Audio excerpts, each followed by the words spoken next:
చేతిలో డబ్బులు లేకపోతే ఆడవాళ్ళు పడే ప్రాబ్లం.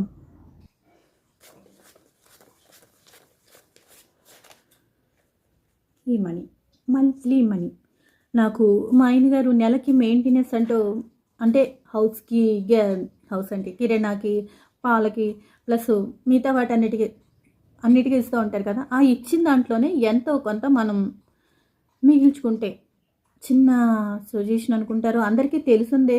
కాకపోతే మనం బట్టలు పెట్టుకుంటే పెద్ద వాల్యూ ఏం లేదండి. నువ్వు కొత్త బట్టలు ప్రతిరోజు కట్టుకుంటున్నావు అని నిన్ను అందరూ మెచ్చుకుంటారు.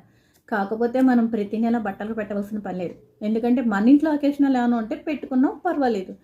అయితే అందుకని ఉన్న దాంట్లో కొంచెం మనీ ప్రతి ఆడవాళ్ళు కూడా దాచుకోవాల్సిందేనండి. నేను ఇది చెప్పట్లేదు, ఎప్పుడైనా సరే మనకి ఈ మనీయే ఉపయోగపడుతుంది. నెలకి మందికి వాళ్ళు ఇచ్చిన దాంట్లో మనం తీసుకున్నా సరే మనం అడ్జస్ట్ అవ్వడం. ఒక నెల కిరాణాలు కొంచెం తగ్గించుకున్నాం అనుకో, ఈ నెల కొంచెం కిరాణాలు కొంచెం ఎక్కువ అవుతుంది.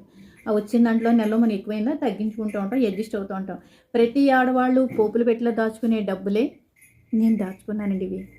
ఇవి అంటే ఒక 200 మంది కాదు.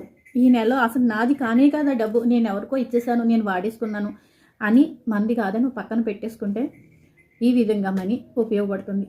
ఎప్పుడంటే మనకి ఎప్పుడైనా అవసరం వచ్చినప్పుడు ఎవ్వరు ఈ రోజుల్లో ఎవ్వరు ఇవ్వలేదని మాత్రం ఎప్పుడు అనుకోకండి. ఎందుకంటే ఎవరికి ఉండవలసిన ప్రాబ్లమ్స్ వాళ్ళకు ఉన్నాయి.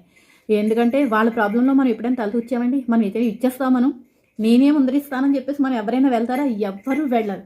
అందుకని మనీ చాలా ఇంపార్టెంట్ ఈ రోజుల్లో. మనిషి కన్నా కూడా మనీ ఇంపార్టెంటు. మనం ఇచ్చిన మనిషి కూడా మనం ఎప్పుడు వాల్యూ కూడా ఇవ్వం. అది కూడా మీరు ఒక్కసారి చిన్న విషయం గ్రహించండి. ఈ డబ్బు అయిపోయిన తర్వాత వాళ్ళ వాల్యూ కూడా మనం ఇవ్వం. మనీ ఎంత ఇంపార్టెంటో మనిషి కన్నా వాల్యూ దీనికే ఎక్కువ ఇస్తారు. అందుకని మనం దాచుకోవడం బెటర్. కొంచెం కొంచెం దాచుకుందాం, పోపులు పెట్లు అయినా సరే దాచిస్తున్నాం అండి, మనకే ఉపయోగపడుతుంది. ఎక్కువ మాత్రం బట్టలకి వాటికి అస్సలైతే డబ్బులు వేస్ట్ చెయ్యొద్దు. నేను చెప్పే చిన్న సలహా ఇదే. ఇదండి.